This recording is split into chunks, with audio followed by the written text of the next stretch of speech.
I am Dr. A.V.S. Suresh, consultant medical oncologist and hematologist. Today we are going to discuss about the clinical trials, all about this. How to design, why should we design, how should we interpret, and all those things. So what this clinical research is all about.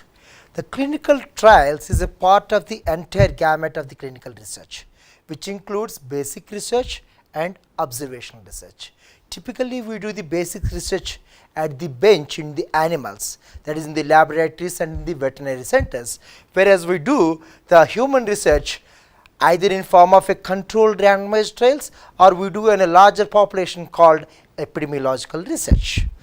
And the history taught us to be cautious, and sometimes it may not be possible to seek the best of the evidences. Then you need to apply your clinical judgment to have appropriate outcomes. So what is the problem of a inherent clinical trial design? There are two types of error we call as a type 1 and a type 2. Type 1 is something like what you see on the screen. You are calling a male patient as a pregnant, what we call as a false positives. Type 2 error is false negatives. A pregnant woman which is so obvious, you deny, no, you don't have a disease. So these two diseases, these two types of errors have to be nullified, and they should be kept in mind when designing a clinical trial. So ultimately what we need to practice today is backed up by something called evidence. So you should know what the evidence is. Evidence is any data that can be reliable, that is coming from randomized clinical trial. But you should remember that not all published data is having the same quality. So you should understand how the trial is designed, what are the endpoints, and how to interpret the time. So what are the types of the evidences which the clinicians believe? The first and the least important of it is case reports. I treat it like this and my friend treated like this. They form the level 5 evidence, that is the least evidence. But for some rare diseases, you may be finding that is the only place where you get some knowledge or some wisdom about the how to treat those conditions. The problem is it is absolutely not backed up by any evidence or randomized clinical trials. The second part is observational. We do typical case control studies, they are retrospective in nature. We may do the cross-sectional studies, or we can do prospective association finding studies. The problem is they are done in larger population, not randomized.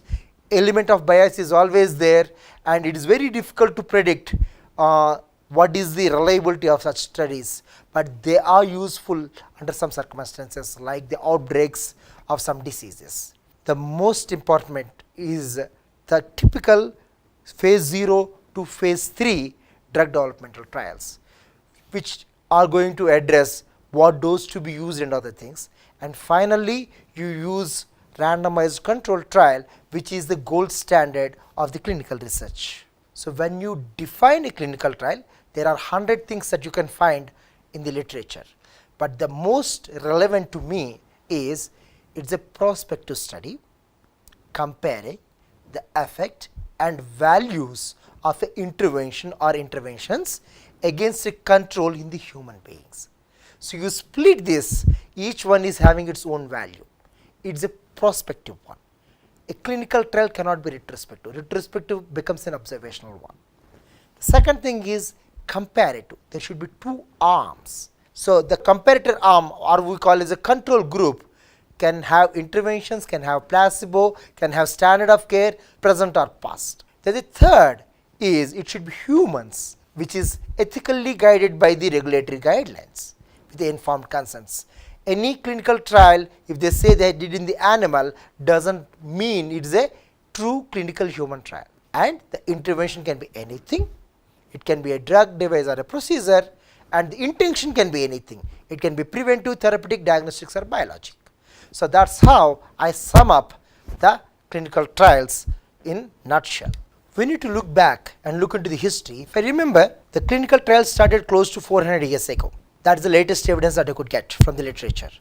If you look at the East Indian Shipping Company, 4 ships carrying lemon juice on the board remained free of the scurvy, remaining all had scurvy. That is a natural experiment. They never intended to do the trial, but the outcomes showed that lemon is having something in it. Now we know that it is vitamin C that prevents this scurvy. Then probably the next thing came after almost a century. In 1721, perhaps the first planned experiment happened. So the 6 inmates of a prison were given an incentive, again not right in today's world, that the sentence commuted if they volunteered for inoculation with a vaccine. And they accepted it, and the result is the history. All of them remained disease free, and the smallpox was eradicated from the world, and we don't see anyone who is born before 1978 have something on the shoulders, on the deltoid portion. That is a smallpox vaccine. After 1980, no person in the world is getting, and the disease is no more. That's the history. That beautiful the outcomes can be. The next one came almost after 2 decades, which used control groups. Again, they gave 2 subjects X treatment, 2 subjects lemon and oranges, 2 subjects something else. Probably this is the first of the designed control trial that happened to see what is preventing the scurvy. And they concluded that lemons and oranges prevent the scurvy. That concept of true randomization came probably in the early 19s. So 1926, there was a randomized agricultural trial that happened, and in the human beings, they tried in tuberculosis patients. 12 patients were given a gold compound and 12 patients were given cell line to see what is working and what is not. We further moved. We can't choose 12, 1, 2, 3, 4, 5, 6 and 1, 2, 3, 4, 5, 6. We need to jumble up and then randomly pick them up, just like how we do. So that's what exactly is classical randomization. So we have 10 patients there, you just spread out 5, 8, 9, 7, 3 in one group, what we call as a control, and 4, 2, 6, 1 and 10, which is called investigational group. That's how you are trying to minimize the bias. Ultimately, as I told you, your mind should be free when you are interpreting the clinical trials. Then came the concept of randomization. Multiple people have used different words, but ultimately what went is a proper design of the randomized trial, which we are going to discuss in the near futures. So even before that, when should you design a clinical trial and what you should know before designing a clinical trial? So if I am designing a clinical trial, I should have complete knowledge about the safety of the molecule, which comes from the phase 1, correct dose and duration, how long to treat and what is the dose I need to do it, that comes from the phase 2. Final form, whether I should use oral, IV, IM, you have the famous TPA study for it, and where to use it. You have a classical thalidomide study, they use it in the pregnant woman, it is a disaster. So the target population, and I can't use a cancer drug in a healthy person, right? The target population should be the ideal disease, ideal dose, ideal duration, and you should know completely about the safety of it. That's exactly what you should know about the intervention. The second part is the design. What outcomes I am planning to assess? If my intervention is an antipyretic like paracetamol for the control of the fever, choosing a malaria is a wrong choice, because anyhow the fever is caused by the malaria. Unless malaria gets out of the body, you don't have fever free intervals. So my definition of the study population and the study outcome design has to be exactly matching, and I should be able to measure it. The temperature can be measured, the tumor size can be measured. It cannot be something that cannot be measured, like a pain, very subjective phenomena. We have a score, but there is always a subject of variability to it, and you should know what is the expected outcome. Suppose I say my temperature falls from 102 to 100 degrees if I give 650 milligrams of paracetamol 4 times a day, and the anticipated fall happens after 30 minutes, because you have all this information from the phase 2 coming to you. Then it should be feasible, both financially. You can't spend crores and crores of money and design the drug price at the high level and no one is going to buy it. It should be appropriate. You should have adequate technology available across the globe. Nowadays we are doing randomized control trials, and you can't have PET-CT as the gold standard of measurement. You need to understand what is the level of technology available at all the centers and design like that. And timelines. I can't design a Nipah virus trial or any other virus trial over a span of 6 years, because it's the epidemic. It should complete within 20-30 days. And availability of the subjects. Again, some rare diseases and neglected diseases like anemias and other things, it is very difficult to recruit. So that particular trial design should have less number of patients. So even before you start about this, it's very important to have a holistic picture of what all you should know before designing the clinical trials. There are multiple other definitions. I don't want to bore you. Again, prospectively planned experiment of the purpose of evaluating potentially beneficial therapies or treatments. You go to the Google, you will have 100 definitions of the clinical trials. So, but what is important, what is pertinent, and what a clinician looks at is whether the endpoints are defined or not. Most of the people come to you and say that there is a analysis that is done after the experiment, what we call as a post hoc analysis or subset analysis. We don't give importance to it because the trial is not designed to answer that question. So the primary question has to be answered in a predefined manner. The most important, that is central question, should be ideally 1 at the max 2, not more than that. It should be stated in advance, and that should form the basis of the design and the sample size calculation. If I define malaria clearance or a typhoid clearance, either serum or the blood, my definition should be, and the sample size should be based upon those things only. And you can have something surrounding that, what we call as secondary endpoints. They are related to the primary. Usually the safety and other things will come into this picture. They also should be stated in advance. They can be related but different. Okay. And again, mind you, you can't have 100 secondary endpoints. It should be limited. So you know what are the endpoints, you define them. Then the next question comes, shall I do it in an open manner or a blinded manner? Single blinded means patient doesn't know. Double blinded means even the doctor doesn't know. That's even better because I can eliminate my bias from the outcomes. Triple blinded, even the analyzer doesn't know what he's analyzing. Right? Why the problem of blinding come? Because placebo also do have some psychological positive phenomena which is known to benefit few of the patients, and placebos can be of many types. I take you 2 of the examples of the placebo control trials in next 6 or 7 slides. But before I go to that, let me complete the definitions of adverse event. Is something that happens, need not be related to the drug or a trial procedure. It can be anything, but you need to capture everything because you don't know, tomorrow some new science may come up. There is something which is interesting, what we call as a surrogate endpoints.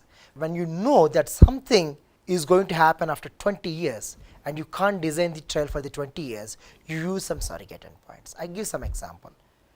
If HIV patient gets treated with antivirals, in olden days there was a difficulty in measuring the viral load. So they thought, okay, CD4 is good enough.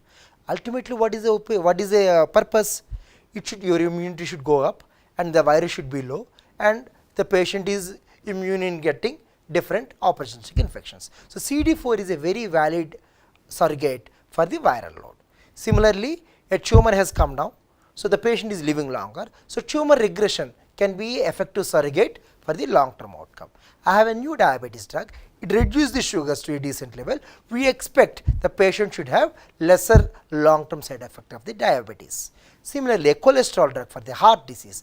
These are all called surrogate endpoints. So you did something in the origin of the disease progression, in the physiology or pathology of the disease, in the natural history. So you expect all other things will get stopped or halted or affected by modifying the starting point of the disease. They are called surrogate endpoints. Surrogation is something like surrogate mother and other things. You are borrowing the outcomes based upon the results in the beginning.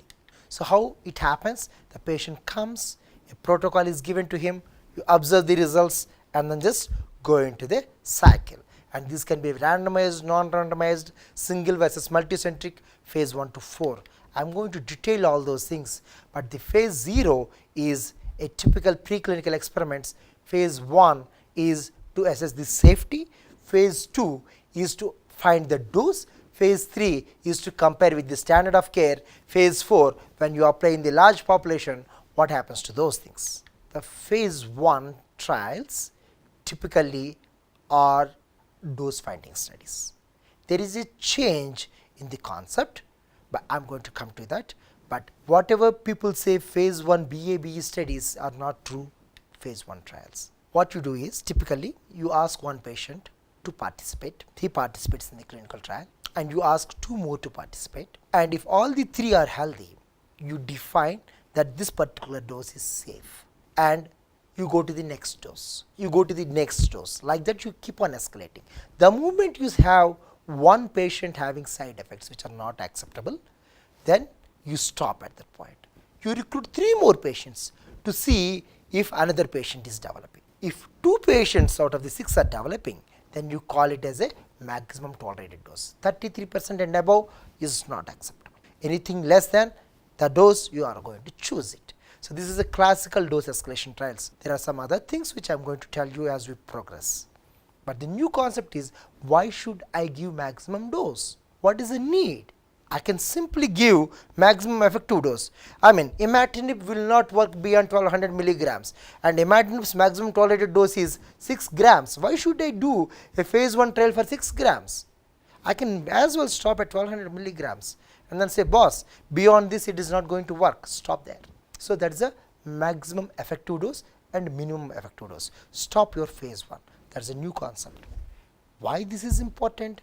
Because not all the molecules can be tested in the healthy people. You need to have special populations like diabetes. You can't give hypoglycemic to a healthy person and then subject him for all the damages of hypoglycemia. You can't give an anti-cancer drug and cause a cancer in an oncology patient. So for these things, the new concept of minimum effective and maximum effective dose came rather than maximum tolerated dose. Again, subject to regulatory approvals. The phase 2, once you understand 10 mg, 20, 30, 40 are effective, you should see what is more effective. So in doing so, you randomize the patients between 10, 20, 30 and 40 and see how the response is there. And you keep recruiting more and more patients. In phase 1, you have 3, 4 patients only. In phase 2, it is in tens and hundreds. And at the same time, we will be focusing on the adverse events as well. And you also focus on duration of therapy. So how long, how frequently, how much are the 3 important questions that phase 2 is going to answer. Phase 3 is a randomized, say whether it is superior to the existing trial or not. Single center versus multi-center, this is a simple preview for you people. Phase 1 is never a randomized trial, okay, and it is never multicentric. It is always non-randomized because you recruit in clusters, in single center. Phase 2 occasionally can be randomized, okay, and it can be done in multiple centers. Phase 3 is always randomized and multicentric. There is a famous saying that when the rooster crows, the sun rises. That's called association. But it doesn't mean whenever the rooster crows, then sun arises. So it is not a causation. To understand the difference between association and causation, causation is I boil the water and the water gets heated. That's causation. The heat is causing the water to boil. That's causation. So this particular temporal association versus causation requires a deep knowledge of science. And in the phase trials, when you define, try to avoid proving association.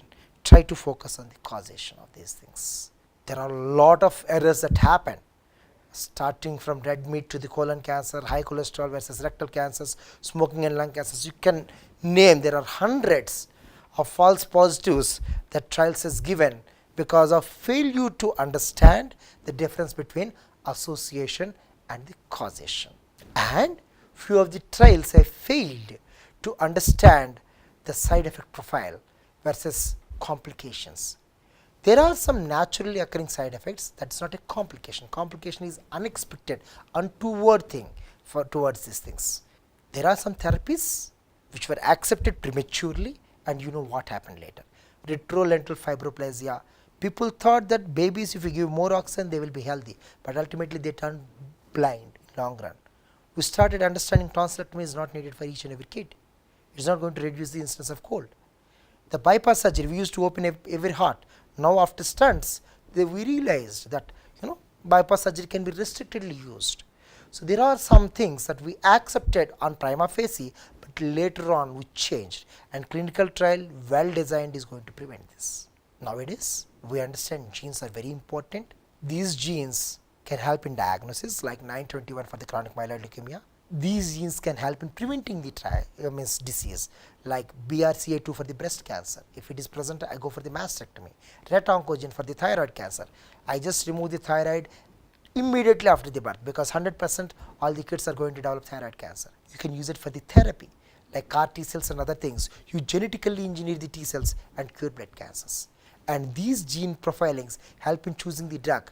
Example, T513P mutation, imatinib is a useless drug, so as the dasatinib. So these drugs are developed based upon the gene profile.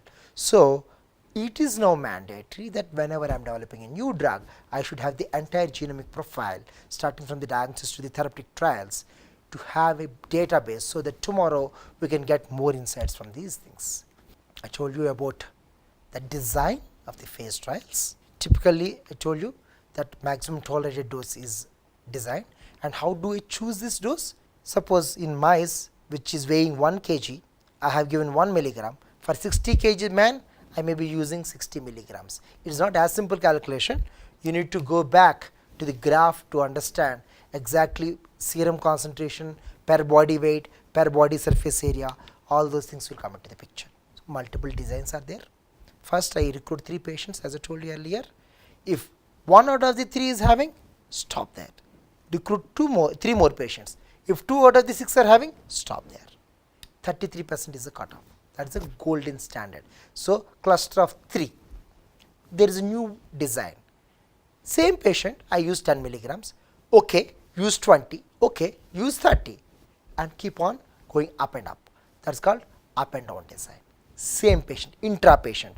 So the advantage is my PK, my pharmacokinetics and my pharmacodynamics are defined. So I may take 600 milligrams of paracetamol, my friend may not be able to take it. So this particular thing I can avoid if it is an intra-patient dose escalation. There is another drug called 2 up and 1 down. If no toxicity is found in 2 consecutive, then go to the next dose sort of thing. So again, you are trying to minimize these things. Then there is a design called extended standard design. So observe a group of 3 patients, no toxicity, increase the dose. 1 toxicity, dose unchanged, recruit 3 more patients. 2 or 3 toxicity, decrease the dose. That is extended this. There is another design called 2 up and 2 down. Observed in 2 patients, no toxicity, increase the dose. 1 toxicity, no change. Both toxicity, reduce the dose. So that is going to minimize. So the 2 up and 2 down design is for the oncology and diabetes. Very difficult to recruit the patient. Coming to the phase 2, the goal is to screen the activity.